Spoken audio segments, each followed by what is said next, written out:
कैसे हैं आप सब। उत्साह सीरीज के जनरल टेस्ट के क्लास में आप सभी का स्वागत है। इसमें हम लोग बात करेंगे करंट अफेयर्स, आपके जो इंपॉर्टेंट करंट अफेयर्स है उनके बारे में। साथ ही साथ ये 75 दिन का जो सीयूईटी चैलेंज है उसमें लगातार करंट अफेयर्स चल रहा है। आपको करंट अफेयर्स की प्लेलिस्ट मिल जाएगी जहां पे आप एक साथ बैठ के रिवीजन कर सकते हो। पूरा का पूरा करंट अफेयर्स नोट कर लोगे। आपके 4 से 5 क्वेश्चन आ रहे हैं प्रीवियस ईयर क्वेश्चन में, हमने आपको दिखाया हुआ है। सो करंट अफेयर्स रिवाइज भी करेंगे, पिछले कई दिनों का करंट अफेयर्स रिवाइज करेंगे, ज्योग्राफी पढ़ेंगे। और आज की जो पीडीएफ फाइल अगर आपको चाहिए तो आप हमारा व्हाट्सएप ग्रुप, टेलीग्राम ग्रुप या हमारा एकेडमी पॉइंट एप्लीकेशन भी डाउनलोड कर सकते हो। सो याद रखिए, एग्जाम में आने वाले फैक्ट्स हैं ये और आपको स्टार्ट करना चाहिए अभी से। तो पहला क्वेश्चन है, किस देश में ज्वालामुखी विस्फोट के बाद आपातकाल की घोषणा की गई है। याद रखिएगा, ये ज्वालामुखी विस्फोट जो है ऑप्शन है इंडोनेशिया, आइसलैंड, जापान और भारत। तो ज्वालामुखी विस्फोट क्यों होता है, एक ज्योग्राफिकल फेनोमेना है। आप अगर जानते हो in which country destruction has been announced after the volcano blast, तो काफी डिस्ट्रक्शन होता है। देखो जमीन के अंदर जो है वो प्लेट्स बैठी रहती है ऐसे, ठीक है। मान लो किसी भी रीजन से डाइवर्जेंट और कन्वर्जेंट प्लेट्स होते हैं, ऊपर नीचे होंगे तो वहां से जो अंदर का लावा होगा वो फूट करके निकलेगा बहुत हाइट तक। इवन कि समुद्र में भी निकलता है, जमीन पे भी निकलता है। उसका एक रेंज है जिसे रिंग्स ऑफ फायर कहते हैं पैसिफिक ओशियन में, ठीक है। रिंग्स ऑफ फायर याद रखिएगा, ये इंपॉर्टेंट है, वीवीआई है, याद रखना है आपको। सो ये जो जगह है वो है आइसलैंड, आपको मैं मैप में दिखाऊंगा। सो राइट आंसर इसका क्या है, आइसलैंड। अगला है, कौन सा देश इच्छा मृत्यु में सहायता को वैलिड बनाएगा। देखो ये इच्छा मृत्यु है क्या, मतलब मरने में सहायता को वैलिड बनाएगा, या मतलब है बहुत सारे ऐसे लोग हैं जो बहुत बूढ़े हो गए हैं, उनको किसी कारण से मतलब उनको ये ठीक लगता है कि चलो मौत हो जाए तो ज्यादा बढ़िया है। हालांकि मतलब मौत एक आखिरी मुकाम है, बट इसमें अपने अपने डायमेंशन है और इसको भारत में भी वैलिड किया गया बाद में। तो फ्रांस, जापान, चीन और रूस, तो इसमें फ्रांस जो है इसने अभी इस चीज को लागू कर दिया। फ्रांस की राजधानी पेरिस है। बास्टिल डे परेड अभी याद रखिएगा रिसेंट में हुआ है फ्रांस में। नेक्स्ट है, निर्वाचन आयोग ने किस किस से राष्ट्रीय दिव्यांग आइकन घोषित किया, मतलब किसको राष्ट्रीय दिव्यांग आइकन। देखो दिव्यांग जो हमारे वोटर्स हैं उनके लिए किसी को आइकन तो बनाना पड़ेगा ताकि वो वोटिंग के लिए निकल के आए। तो शीतल देवी, सुधा मूर्ति, अजीम प्रेम जी, या इनमें से कोई नहीं। 1 2 3 4 में से कौन सा राइट आंसर होगा, मैं देख रहा हूं सबके कमेंट्स, जल्दी बताओ, जल्दी बताइए। देखिए ये जो हमारा करंट अफेयर्स है ना, ये बहुत प्रिसाइज है। वनली क्लास नो बकवास के सिद्धांत पे सीयूईटी पॉइंट काम करता है, वनली क्लास नो बकवास। सो शीतल देवी ये जो है राइट आंसर होगा, ठीक है। आर्चर है शीतल देवी, हम आपको इमेज में दिखाएंगे, डोंट वरी। अब कुछ वन लाइनर हमने रखे हैं, ठीक है। आपको यहाँ पे हिंदी और इंग्लिश दोनों में मिल जाएगा। पहले हम लोग हिंदी पढ़ लेते हैं। द्विपक्षीय संबंध को बढ़ावा देने के लिए किस देश के विदेश मंत्री सर्गेई इलिनिक भारत पहुंचे हैं। तो ये बेलारूस के विदेश मंत्री हैं जो कि भारत पहुंचे हैं। सीबीएसई का नया अध्यक्ष किसे चुना गया, राहुल सिंह को। सेंट्रल बोर्ड ऑफ, आप तो मालूम है ना सीबीएसई का फुल फॉर्म, आप लिख करके बताओ, मैं नहीं बताऊंगा। सीबीएसई का नया अध्यक्ष किसे नियुक्त किया गया, अधिकतर बच्चे तो खैर इसी से पढ़ रहे हैं। बिहार बोर्ड और मतलब एक डिग्निफाइड बोर्ड माना जाता है। तो राहुल सिंह को अध्यक्ष बनाया गया। भारत की नुमालीगढ़ रिफाइनरी लिमिटेड ने किस देश में अपने पहले अंतरराष्ट्रीय कार्यालय का उद्घाटन किया है। तो नुमालीगढ़ रिफाइनरी कहां की, भारत की है, और ये बांग्लादेश में पहला अंतरराष्ट्रीय कार्यालय इन्होंने खोला है। याद रखिएगा, बांग्लादेश की राजधानी है ढाका, और वहां फिर से प्रधानमंत्री कौन चुनी गई हैं, बांग्लादेश की प्रधानमंत्री अभी कौन चुनी गई हैं, पीएम, बहुत रिसेंट में इलेक्शन हुआ था, शेख हसीना। यस, याद रखना आपको। टिकटॉक पर किस देश ने प्रतिबंध लगा दिया। देखो अमेरिका ने क्या किया है, टिकटॉक पे प्रतिबंध लगाने का बिल पास किया। और आपको जानकर के बड़ी आश्चर्य होगा, टिकटॉक एक न्यूज स्प्रेडिंग एजेंसी था, जो आप लोग ही फीड डालते हो, उसी के बेस पे आपके इंटरेस्ट बेस्ड वो चीजों को दिखाता है। बात समझने वाली यही है, इस पे भी अमेरिका ने प्रतिबंध लगा दिया। और याद रखिएगा, भारत ने टिकटॉक पे बहुत पहले प्रतिबंध लगाया था, ठीक है। भारत के पहले इंडोर एथलेटिक्स और जलीय केंद्र का उद्घाटन कहां किया गया। इंडोर एथलेटिक्स, एक तो इंडोर होगा और जल के अंदर, जल से रिलेटेड होगा, तो ये भुवनेश्वर में किया गया। उड़ीसा की राजधानी है भुवनेश्वर। उड़ीसा में कोणार्क का सन टेम्पल है। कौन सा टेम्पल है, कोणार्क का सन टेम्पल। याद रखिएगा, एमसीक्यू और वन लाइनर हम दोनों रखते हैं, आपके लिए ढेर सारा जीके जीएस रखते हैं, तो छोड़ना मत, क्योंकि यही 60 दिन आपके रिजल्ट को बताएगा। 75 दिन में 15-20 दिन निकल चुके हैं, आपको वो सारा रिवीजन करना है, पहले के जितने क्लास हैं। छूट जाएगा आपका लॉस होगा। किस राज्य में मिशन पाम तेल के तहत पहले तेल पाम प्रोसेसिंग मिल का उद्घाटन किया गया है। अरुणाचल प्रदेश में mission palm oil. Palm oil का था मतलब ताड़ का तेल। आपने देखा होगा पाम का ट्री होता है, पाम ट्री, उससे भी तेल निकाला जाता है। तो पहला जो फैक्ट्री या मिल कह लो जो बनाया गया है वो अरुणाचल प्रदेश में बनाया गया है, ठीक है। नेक्स्ट, यही चीजें इंग्लिश में भी हैं यहाँ पे। Which countries foreign minister Sergei Aleinik has reached India to promote bilateral relation. Belarus, who has been appointed as the new CBS chairman of the CBSE. Rahul Singh, India's Numaligarh refinery limited has inaugurated its first international office in which country. Bangladesh. Which country has ban TikTok, going to be ban TikTok, तो ये हो जाएगा America. Where has India's first indoor athletics and aquatic centre has been inaugurated, तो ये है भुवनेश्वर में। अब आ जाते हैं करंट अफेयर्स रिवीजन पे। चूंकि आज मंडे है, जितने वीक के करंट अफेयर्स हो रिवाइज करवा दूंगा मैं। चलो, राष्ट्रीय टीकाकरण दिवस, अब आपको रिवाइज करना है और इसका आंसर बताना है। राष्ट्रीय वैक्सीनेशन दिवस मनाया गया 16 मार्च को। अगला है, किस राज्य के मुख्यमंत्री ने भारत की पहली सीएनजी संचालित जो है बस लॉन्च किया, ये है महाराष्ट्र में। ठीक है, अगला है, आई थिंक ये देखने में आपको दिक्कत हो रहा होगा, किसने दुनिया का सबसे ताकतवर रॉकेट स्टारशिप लॉन्च किया, तो ये स्पेसएक्स ने लॉन्च किया है। हाल ही में किसने पीवी नरसिंह राव मेमोरियल पुरस्कार मिला है, तो ये मिला है रतन टाटा। ये सब टॉप के करंट अफेयर्स हैं जो आपको याद रखने चाहिए। ठीक है, आपके सामने है, आप इसका स्क्रीनशॉट ले लो। और हम सोच रहे हैं करंट अफेयर्स के शॉर्ट्स भी और इसको पोस्ट में भी डाल दिया करें ताकि आपका रिवीजन हो पाए। ठीक है, आगे बढ़ते हैं। आज के जो रिवीजन की सेशंस हैं आप देखोगे तो आइसलैंड है न्यूज में, आपको हम बता दें, आपके लिए न्यूज में है फ्रांस, और आपके लिए अमेरिका न्यूज में है, बेलारूस न्यूज में है। तो इन सब देशों को ध्यान रखते हुए आ जाइए मैप सीरीज में, क्योंकि मैप है तो सब कुछ आपको क्लियर रहेगा। देखो, यूरोप का सबसे हाईएस्ट माउंटेन किसको मानते हैं, आल्प्स माउंटेन को मानते हैं। और आल्प्स माउंटेन को सेना सहित सबसे पहले किसने पार किया था, नेपोलियन ने पार किया था। किसने पार किया था, नेपोलियन बोनापार्ट। ठीक है, एक मामूली से घर का आदमी था वो, और उसने मतलब यूरोप का पूरा शासक ही बन गया एक तरीके से। तो नेपोलियन, जिसे नेपोलियन बोनापार्ट कहते हैं, वही आल्प्स माउंटेन को क्रॉस किया। आपको याद रखना, हर कंटिनेंट में सबसे हाईएस्ट माउंटेन, जैसे एशिया का, पूरे दुनिया का सबसे हाईएस्ट माउंटेन है माउंट एवरेस्ट, हमारे ऊपर है, मतलब नॉर्थ में हमारे माउंट एवरेस्ट है। ठीक है, ये दुनिया है गोल, जैसे आपका दुनिया गोल गोल घूमने लगता है, वाकई में दुनिया गोल है। याद रखिएगा, हमारा जो जियोड शेप का है पृथ्वी, ठीक है, ये है हमारा प्यारा भारत, इसके ऊपर है माउंट एवरेस्ट। उसी तरीके से रॉकी माउंटेन कहां पे है, Rocky mountain series north America में है। याद रखिएगा, डायरेक्ट आपके एग्जाम में पूछा गया है। एंडीज माउंटेन कहां है, ये भी पूछा गया है। और आपसे पूछता हूं, माउंट किलिमंजारो किस कंटिनेंट में है, Rocky north America, Andes south America. इसी तरीके से घास मैदान, घास के मैदान भी याद रखने, सब चीज एक एक करके मैं रिवाइज करवा रहा हूं। ज्यादा फास्ट बता रहा हूं तो बताइएगा, कमेंट जरूर करिएगा। ठीक है, सो आपको बताना है माउंट किलिमंजारो कहां है, एक एक चीज, हर वो चीज जो आपके एग्जाम के लिए है, एक एक दिन में मैं रिवाइज करवाऊंगा। आज हमने बात की थी कौन कौन से देश की, तो उसको देखो, आपने देखा होगा जो न्यूज में रहता है वही पूछा गया है। सबसे पहला है फ्रांस, तो आ जाओ भाई ऊपर।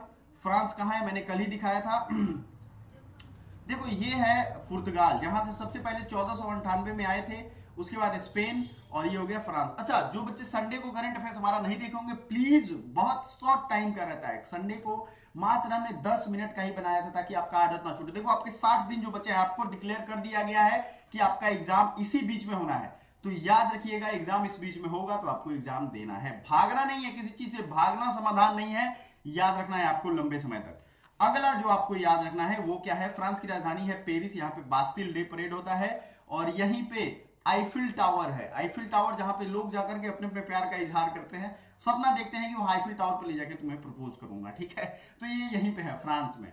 याद करिएगा, फ्रांस में फ्रांसीसी क्रांति से हमारे संविधान में क्या लिया गया है, लिबर्टी, फ्राटर्निटी और इक्वालिटी। ये सारी चीजें फ्रांसीसी क्रांति से ली गई हैं ना। जैसे रूस से हमने लिया है फंडामेंटल ड्यूटी, बात समझ में आ रहा है। तो ये सब चीजें आपको रिवाइज करती रहनी है रेगुलर वे में। ठीक है, सो लिबर्टी, इक्वालिटी, फ्राटर्निटी। जो बच्चे लिख रहे हैं लिख लो, मैं बहुत फास्ट आई थिंक बोल रहा था। स्पेन की राजधानी कहां है, मैड्रिड है। याद रखिएगा, यूरोपीय कंट्री जो है, यानी जो यूरोप कंटिनेंट में है, उनका सबसे ज्यादा जो मानने वाला करेंसी है वो क्या है, यूरो है।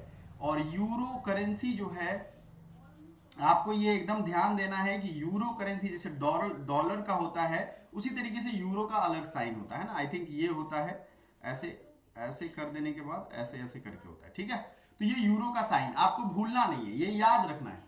मतलब ब्रिटेन अलग हो गया, ब्रिटेन अलग हो गया यूरोपीय यूनियन से। ठीक है, यूरोपीय यूनियन के बारे में भी हमने अलग से न्यूज बनाया है, और आज से हम एक न्यूज सीरीज भी स्टार्ट करेंगे जिसमें आपको तरह तरह की चीजों को अवगत करवाएंगे। ठीक है, फ्रांस की बाउंड्री किससे किससे लगती है, मैंने आपको बताया था आल्प्स माउंटेन के बारे में। ये इस जोन में फेमस है और बहुत ज्यादा प्रसिद्ध भी है। तो फ्रांस में आल्प्स माउंटेन का पार्ट है, ठीक है। आल्प्स माउंटेन हालांकि बहुत जगह, स्विट्जरलैंड जहाँ पे सब लोग हनीमून मनाना चाहते हैं, ठीक है।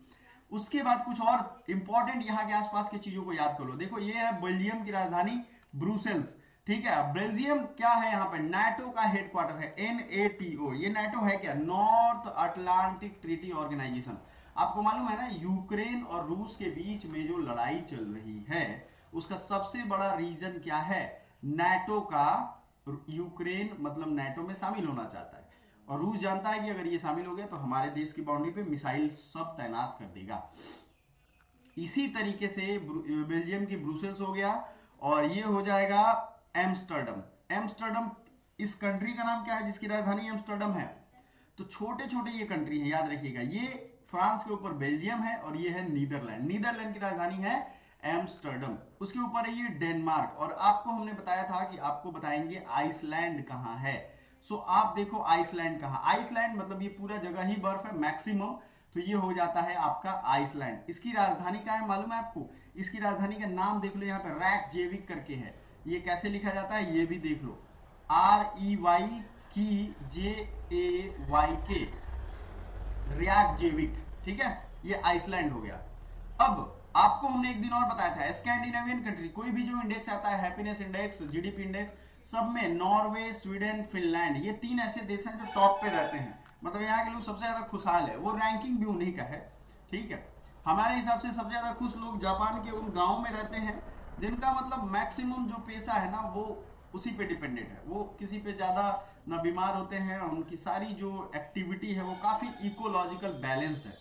सो यहाँ पे ये स्कैंडिनेवियन कंट्रीज का याद रखिएगा, व्हाइट सी, सी अभी नहीं पढ़ेंगे। आपको याद रखना है इस्टोनिया, लाटविया और लिथुआनिया, ये 3 ऐसे देश हैं। ये इस्टोनिया हो गया, ये लाटविया हो गया, इथोनिया, इसे बाल्टिक स्टेट कहते हैं। और इसी के नीचे है बेलारूस जिसकी राजधानी है मिन्स्क और जिसके विदेश मंत्री हैं वो आए हैं भारत एस जयशंकर से मिलने। तो बेलारूस की राजधानी क्या हो गई, मिन्स्क, और ये रूस के एकदम बगल में है। मान के चलो यहाँ रूस का ही एक तरीके से चलता है शासन, ठीक है। और इसी के नीचे है यूक्रेन। आपने सुना होगा यूक्रेन जब युद्ध हुआ था तो बेलारूस से भी, इस तरफ से भी अटैक हो रहा था। यूक्रेन का जो ये बॉर्डर है पोलैंड, रोमानिया, इन सब देशों ने थोड़ी थोड़ी हेल्प की थी, लेकिन इधर रूस है, इधर भी रूसी है और इधर से भी रूस ने कैप्चर कर लिया है मैक्सिमम प्लेसेस को। तो ब्लैक सी, मैंने आपको ट्रिक दिया था, ब्लैक सी में देखो रिलेटेड करके पढ़ाता चल रहा हूं मैं, है ना। एक एक चीज आपको ये याद कर लोगे तो इसको रिवीजन करना है बस, और वो भी मैं कराता रहूंगा।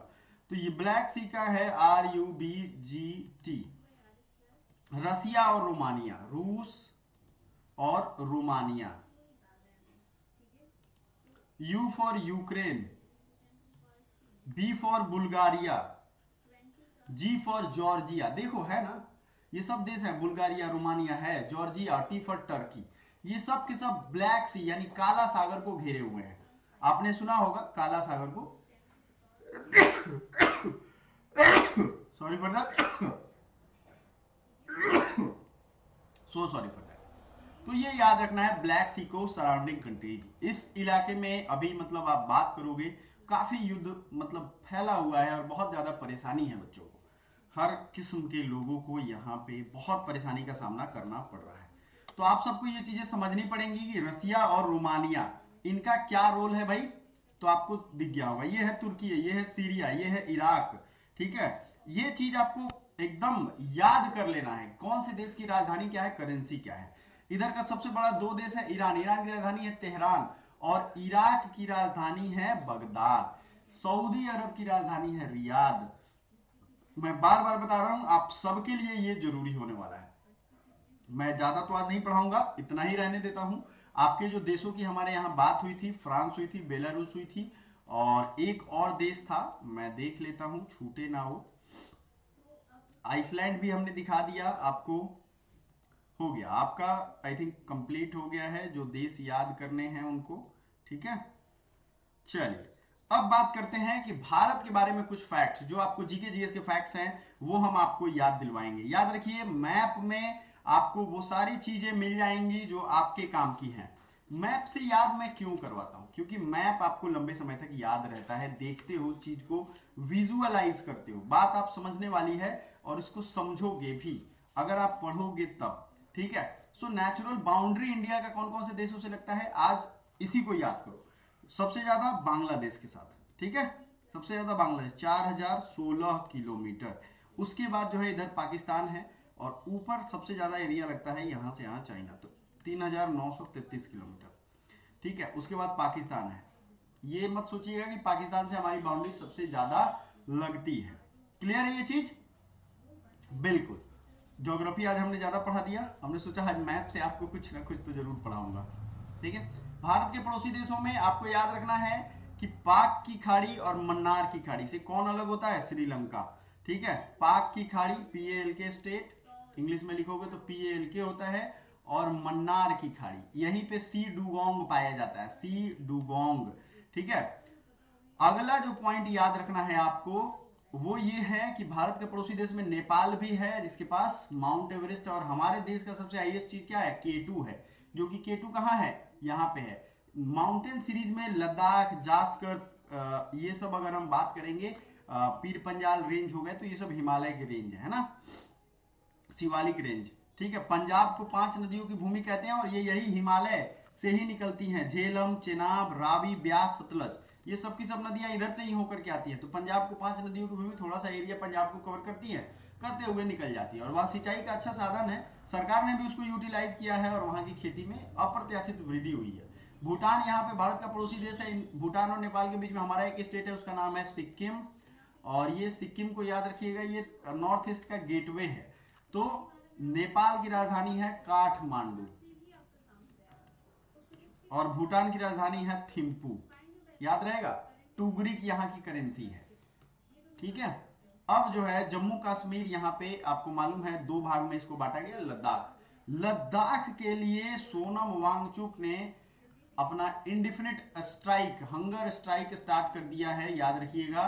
और ये हंगर स्ट्राइक जो है बहुत भारी पड़ने वाला है देश में, जबकि मतलब मैं क्या बताऊं, उनके एजेंडे में लद्दाख में 6th शेड्यूल के लिए बात किया गया था, और 6th शेड्यूल में लद्दाख को रखने की बात की गई थी, लेकिन अभी वो सरकार बात मानने को तैयार नहीं है। ये एक सीरियस मैटर है, समझना चाहोगे आप लोग, ये एक बहुत सीरियस मैटर है, और इसको सरकार को आई थिंक मान लेना चाहिए। ये एक बहुत मतलब एक बैड डिसीजन रह जाएगा, क्योंकि आपने बात की और उसके बावजूद आप नहीं मान रहे हो, तो ये एक दिक्कत वाली बात है। मेरे हिसाब से भी ये चीज समझने वाली है, और इसको समझना चाहिए। अगर नहीं समझेंगे तो दिक्कत होगी, दिक्कत बहुत तरीके की होती है, ठीक है। आपको हम बता दें, मतलब इस पूरे वाक्यांश में मैं एक अलग वीडियो लेकर के आऊंगा आपके लिए, ताकि आपका एक कॉन्सेप्ट क्लियर हो पाए। भारत के अंदर और बाहर अगर माउंटेन की बात करें, तो ऊपर तो हमने देख लिया, ठीक है। उसके बाद मैकाल माउंटेन कहाँ है, मैंने माउंटेन सीरीज याद करो, पिछले क्लास में आपको रिवाइज करवाया था, आपको मैं लेक्स रिवाइज करवाने वाला हूं, समझ में आ रहा है ना, बिल्कुल। सो आपको कंटिन्यूटी बनाए रखनी है अपनी, और डेली के डेली इस करंट अफेयर्स को क्लास को कंटिन्यू करना है। So thank you so much, bye for now.